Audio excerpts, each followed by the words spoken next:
Les conséquences de la colère. Shalom bien-aimés dans le Seigneur. Notre méditation du jour s'intitule Les conséquences de la colère, dernière partie. Selon notre texte en Ephésiens 4, 26, 27 qui nous dit ceci. Si vous vous mettez en colère, ne péchez point. Que le soleil ne se couche pas sur votre colère et ne donnez pas accès au diable. Alléluia. Comme quatrième conséquence de la colère, il y a les mauvaises décisions. Beaucoup de mauvaises décisions sont prises dans les moments de colère. En effet, lorsqu'une personne est en colère, sa capacité de réflexion est presque nulle.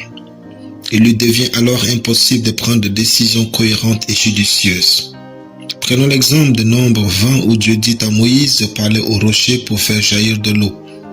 Sous la pression, Moïse se met en colère et frappe le rocher au lieu de lui parler. Même si Dieu dans sa souveraineté fit sortir l'eau pour désaltérer son peuple, Moïse n'a pas pu voir la terre promise à cause de sa décision impulsive. Ne croyez pas que tout ce que vous dites sous l'emprise de la colère sera sans conséquence devant Dieu. Lisez ce qui est écrit. Car la colère de l'homme n'accomplit pas la justice de Dieu. Jacques 1:20.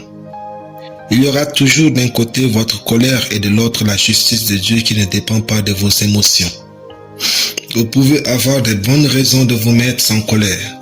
Mais votre manière de réagir peut vous rendre coupable devant Dieu. Méfiez-vous de la colère. Enfin, la vulnérabilité spirituelle. La colère peut ouvrir la porte au diable. Vous devenez spirituellement vulnérable dans les instants de colère. Comme il est écrit, si vous vous mettez en colère et ne donnez pas accès au diable. La colère vous rend attrayant aux yeux du diable, qui attend ce moment de faiblesse pour multiplier ses assauts contre vous, votre conjoint, vos enfants ou vos projets. Même s'il ne vous atteint pas, il peut atteindre votre partenaire ou vos enfants. Je me souviendrai toujours du précieux conseil qu'un pasteur centrafricain m'a donné après m'avoir écouté prêcher. Mon fils, veille toujours sur toi.